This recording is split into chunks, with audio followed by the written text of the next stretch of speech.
The dynamic filtering that Astro provides is what makes everything gel together. Now, we have the Astro strategies. Each strategy helps you achieve results with a different method. The obvious choices are basically targeting the ASINs that always make sense. It's always, for example, a great idea to get products that sell in high volume. It's always great to get products that sell at a high ROI and have profit. It's usually good to target ASINs that have some sellers but not too many. That's why we're looking for ASINs with more than one seller and less than 7. Now, it's always, in every situation, it's a good idea to avoid ASINs that have any potential to give IP alerts.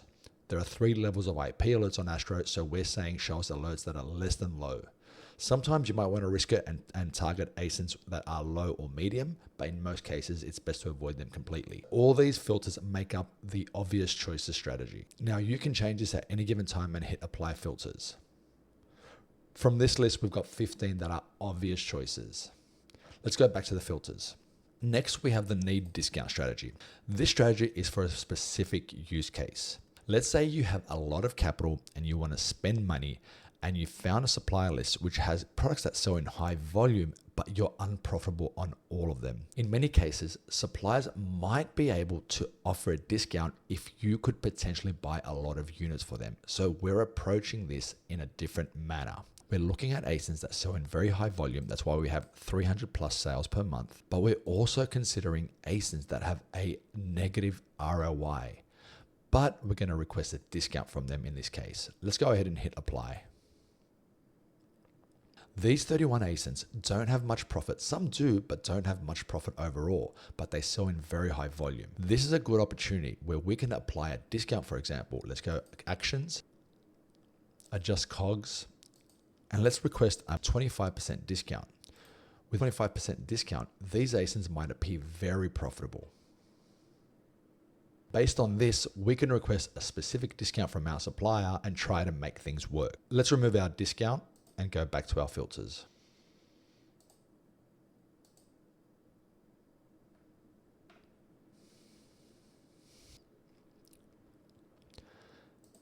The next strategy we have is the low sales, high ROI strategy. Again, we're removing all the ASINs that have any IP issues or hazmat issues. Buy box is Amazon issue. And we're targeting ASINs that don't necessarily sell in very high volume, only 5 units a month, but they have at least 20% ROI and at least $4 worth of profit. When you apply this filter in many lists, you'll find a lot of products that you can buy. Individually, they may not make you a lot of profit, but when you add all these ASINs together, these 63 ASINs, they could end up being quite profitable. The targeting FBM strategy is an interesting one. Basically, what we're doing here is we're looking at times where an FBM seller is in the buy box.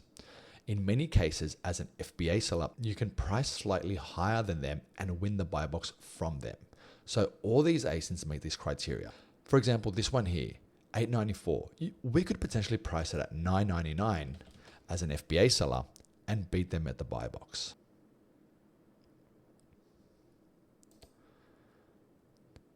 Another very interesting strategy is the targeting no offers. Many times there'll be ASINs that have been long forgotten. No one has stocked up on them in a while. There are no current sellers. If you happen to get your hands on these, sometimes it's just a matter of sending stock in and reviving the ASINs. Of course, it's a good idea to check out the charts, see how the chart has behaved, if there's been sellers or not, or what's going on really. But many times, a lot of these ASINs can be super profitable. It's just a matter of sending stock in and reviving the ASINs. And lastly, from the Astro strategies, we have targeting hazmat ASINs. Many times, hazmat ASINs are dominated by FBM sellers. Allow a nice cushion for your profit because it usually costs more when you're sending hazmat ASINs to FBA fulfillment centers. They usually charge you a bit more, but it's also a viable strategy, especially if there is enough profit in them. And of course, you can create as many variations of this as you want, and you can add them to your own strategies. You can create your own strategies. There are many different options to choose from when it comes to filtering. You have all these different options. Choose the ones that make sense for you and create your own filters, save them, and use them for later.